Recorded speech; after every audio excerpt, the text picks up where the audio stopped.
Assalamualaikum warahmatullahi wabarakatuh. Ila hadratin Nabil Mustafa Rasulullah Muhammadin sallallahu alaihi wasallam wa ala alihi wa ashabihi ajma'in lahumul fatihah. A'udzu billahi minasy syaithanir rajim. Bismillahirrahmanirrahim. Alhamdulillahi rabbil alamin. Ar-Rahmanir-Rahim. Maliki yaumiddin. Iyyaka na'budu wa iyyaka nasta'in. Ihdinas siratal mustaqim. Siratal ladzina an'amta 'alaihim ghairil maghdubi 'alaihim waladdallin. Amin. Khusus datang keluarga kita sedaya ingkang almarhum almarhumah, mudah-mudahan dengan doa anaknya seperti kita kirim doa hanya sekedar suratul Fatihah. Mudah-mudahan Allah memberi rahmat di alam kubur mereka. Al-Adniyah Al-Fatihah. A'udzu billahi minasy syaithanir rajim. Bismillahirrahmanirrahim. Alhamdulillahi rabbil alamin. Ar-Rahmanir-Rahim. Maliki yaumiddin. Iyyaka na'budu wa iyyaka nasta'in. Ihdinas siratal mustaqim. Siratal ladzina an'amta 'alaihim ghairil maghdubi 'alaihim waladdallin. Amin. Kepada anak-anak kita yang mungkin sedang pendidikan, baik itu di sekolah, di pondok pesantren, TPQ dan lain-lain. Atas doa kita, semoga mereka menjadi anak soleh solehah. Al-Fatihah. A'udzu billahi minasy syaithanir rajim. Bismillahirrahmanirrahim. Alhamdulillahi rabbil alamin. Ar-Rahmanir-Rahim. Maliki yaumiddin. Iyyaka na'budu wa iyyaka nasta'in. Ihdinas siratal mustaqim. Siratal ladzina an'amta 'alaihim ghairil maghdubi 'alaihim waladdallin. Amin. Langsung saja Bapak Ibu yang saya hormati, pengajian yang saya sampaikan termasuk kuliah subuh rutin dan pengajian non rutin dan lain-lain, semuanya tidak ada yang saya ajak untuk hafalan wajib seperti halnya rutin di sini. Termasuk hari ini agar keterangannya lebih banyak, sengaja saya potong gak pakai hafalan wajib, gak pakai istighosah dan lain sebagainya. Tapi hikmah yang terpendam tidak akan berkurang. Derajat kepentingan ilmu yang saya sampaikan tidak mengurangi prosentase. Berarti kalau ketepatan saya menjadi imam sholat subuh, setelah salam Fatihah, kemudian dzikir, terus doa, kan sudah cukup Pak? Ya, saya kira cukup dengan seperti itu. Terus Kalau pas kita dikir biasanya 33 kali. Kalau menurut hitungan tasbih secara syar'i. Kalau kita tidak seperti itu, bebas dikir berapa kali terserah, tidak apa-apa. Tidak mengurangi derajat khusyuknya kita sholat kepada Allah. Usahakan kalau dikir hatinya melihat kepada zat Allah. Diusahakan. Kalau kemarin memang lupa terus lupa, ya mulai hari ini diingat-ingat agar setiap zikir, baik di dalam langgar, di rumah, pas kegiatan tahlilan, usahakan hati, rohani dan lain-lain menghadap kepada zat Allah. Diusahakan. Adapun panjenengan lupa, tidak apa-apa. Diusahakan satu, berarti kalau sedang membaca dzikir di semua kegiatan, usahakan melihat kepada zat Allah. Satu. Yang kedua, usahakan apabila sedang membaca 2 kalimat syahadat, hati dihadapkan kepada zat Allah.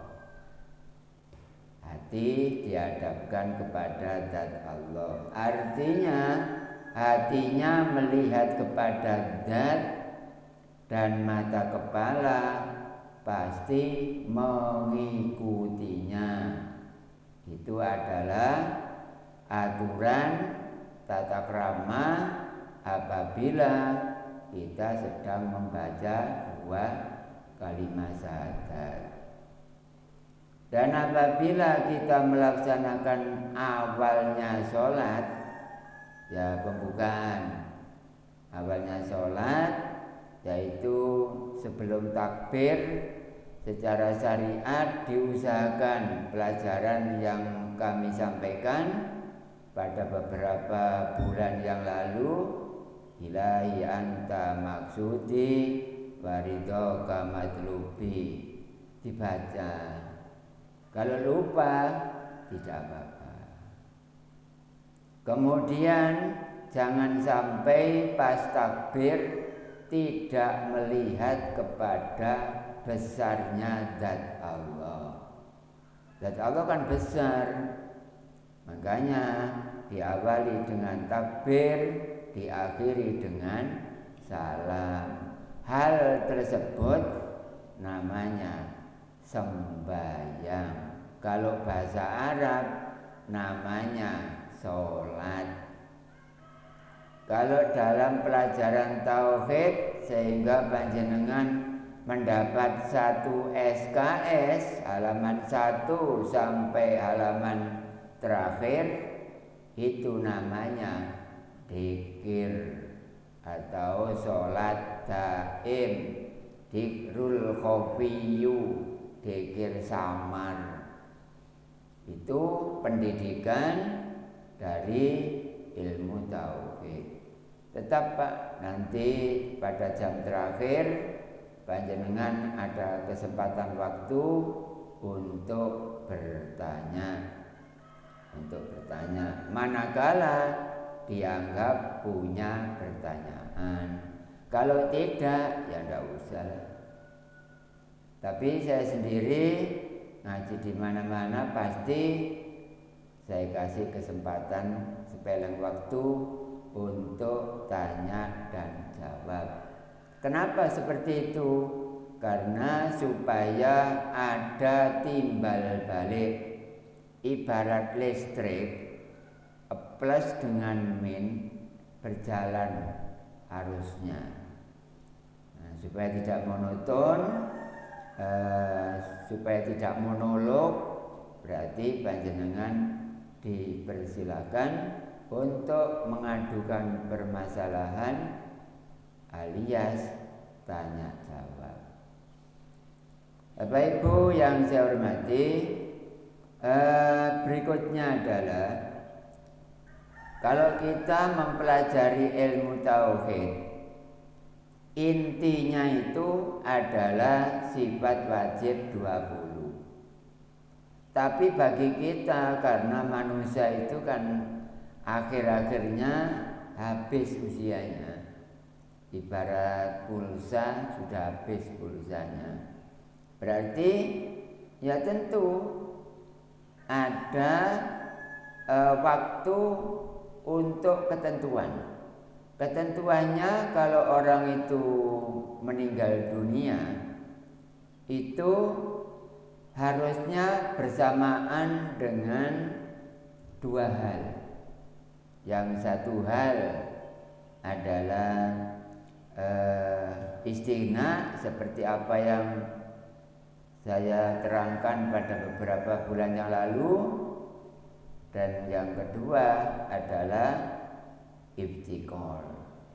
Dan setiap hari walaupun kita tidak mempelajari tauhid seperti itu, sebenarnya sudah masyarakat atau manusia sedunia ini sudah semua, karena tidak ada ilmunya, tidak tahu kalau hari seperti itu adalah istighna dan iftikar.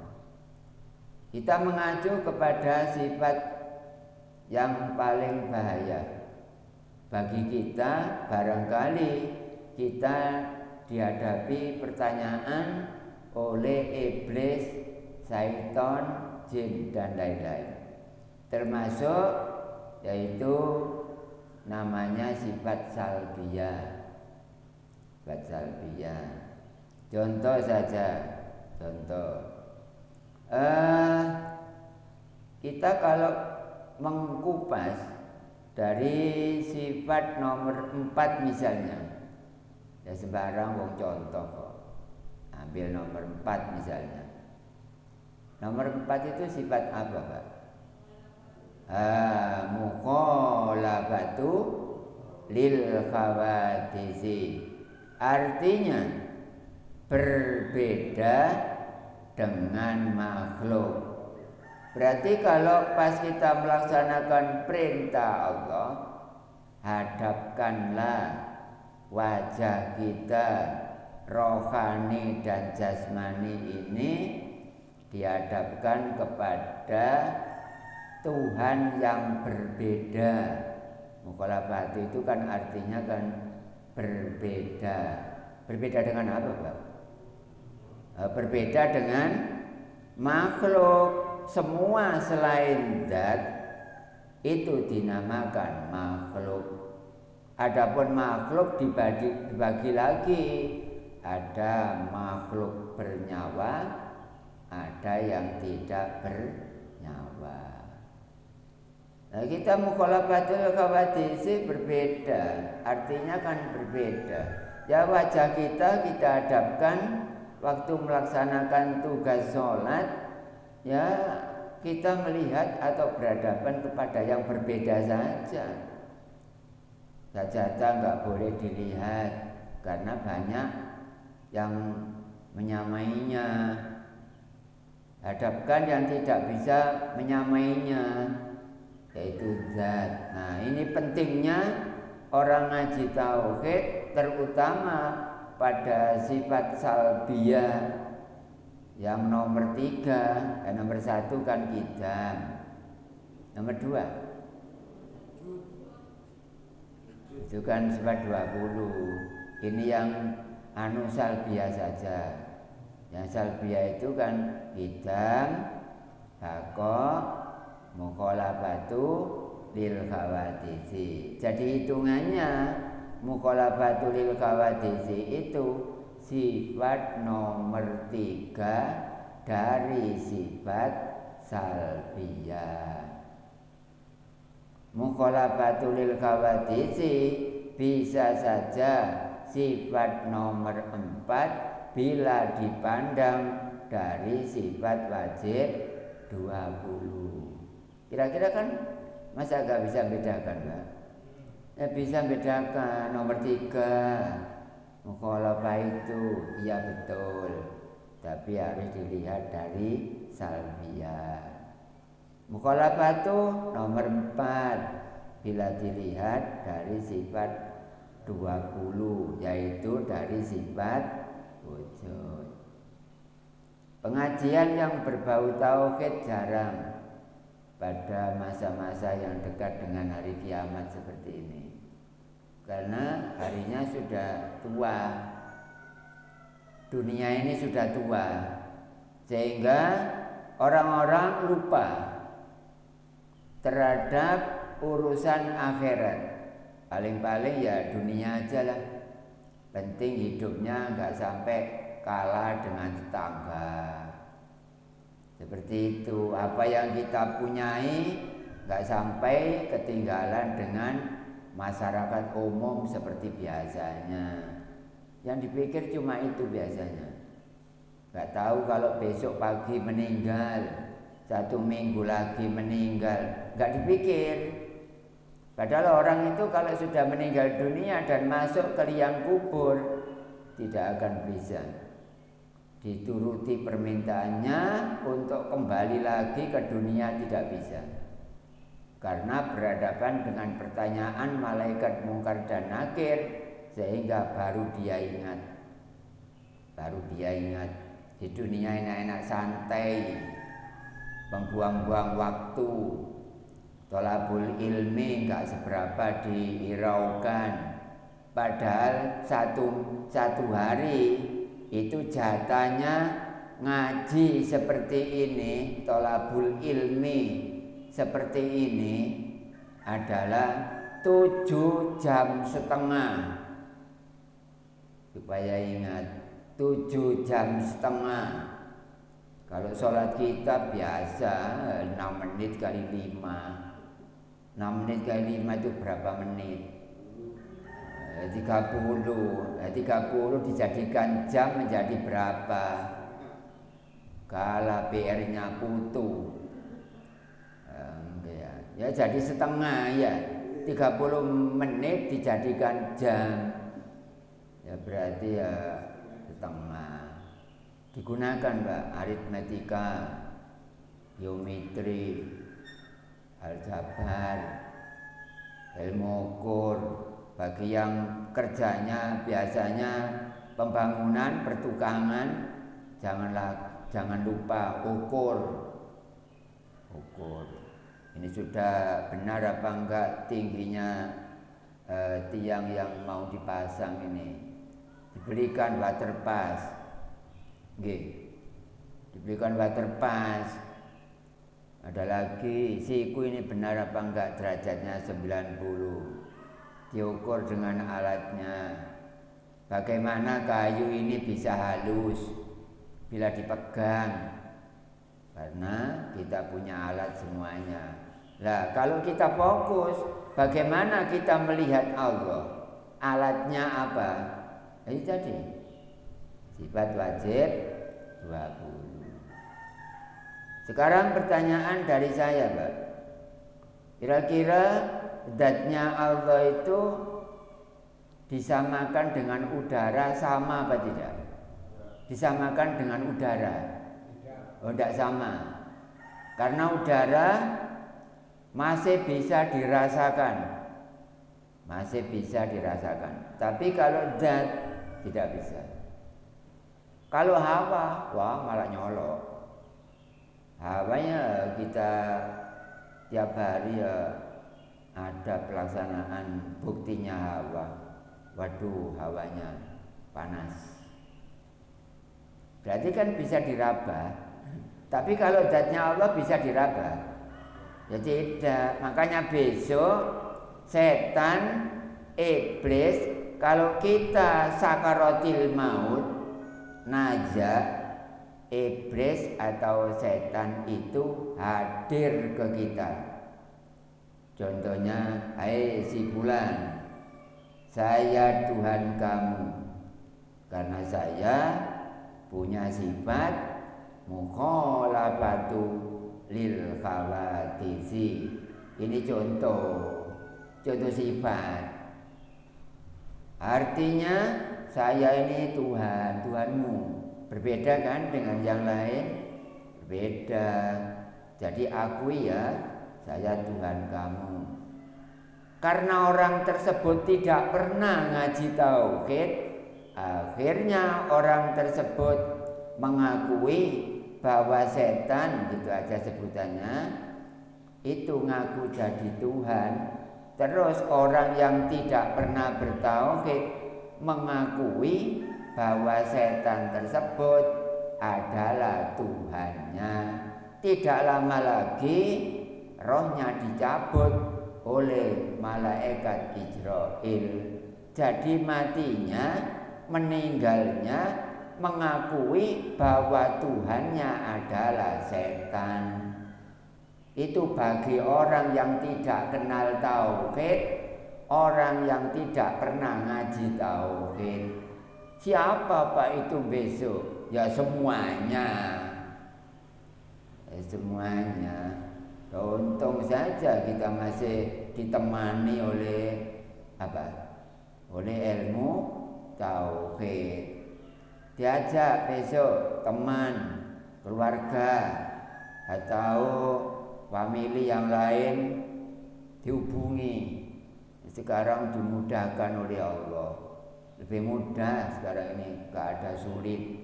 Tergantung niatnya. Kita sembahyang dilihat bagaimana niatnya. Niatnya ya fardu karena Allah. Jangan-jangan niatnya fardu karena Allah, tapi hatinya tidak tahu Allah. Itu sama dengan bukan nyembah Allah atau belum nyembah Allah atau tidak menyembah Allah. Padahal setiap hari 5 kali pelaksanaan secara syar'i. Ya 5 kali. Tapi bagi orang yang hatinya sudah marifat, sudah berjumpa kepada zat Allah, sudah bertemu dengan zat Allah, dekat dan sangat dekat, katanya orang tersebut, ngapain kamu ngaku jadi Tuhan? Aku sudah mengerti kepada Tuhanku. Kamu saya bilang, kalau mukhalafatul lil khawadisi itu berbeda. Lah kamu ngaku berbeda, sementara lihat fisikmu. Satu, konangan kan. Yang kedua, kalau Tuhan saya berbicara tidak ada suara seperti kamu. Lah kamu bersuara, gitu ngaku Tuhan. Nyengkir sana. Singkirkan. Tidak lama lagi orang tersebut meninggal dunia. Karena tidak mau mengakui setan jadi Tuhan, Tuhannya adalah zat Allah, Rabbul Jalil. Maka orang tersebut matinya bukan su'ul khotimah, tapi adalah husnul khotimah. Ini contoh. Contoh ya gak banyak-banyak. Ada kejanggalan Bapak Ibu? Barangkali ada kejanggalan tentang satu contoh. Ya masih banyak waktunya ini, masih banyak. Satu contoh saja. Itu sifat salbiyah yang nomor 3, bukan nomor 4. Wong dilihat dari sifat salbiyah kok. Ya kalau dilihat dari sifat wajib 20, berarti mukhalafatu itu nomor 4. Ikuti aja ngaji. Insya Allah besok Bapak Ibu terutama di Kecamatan Sukodono ini, panjenengan akan berjumpa kepada Allah.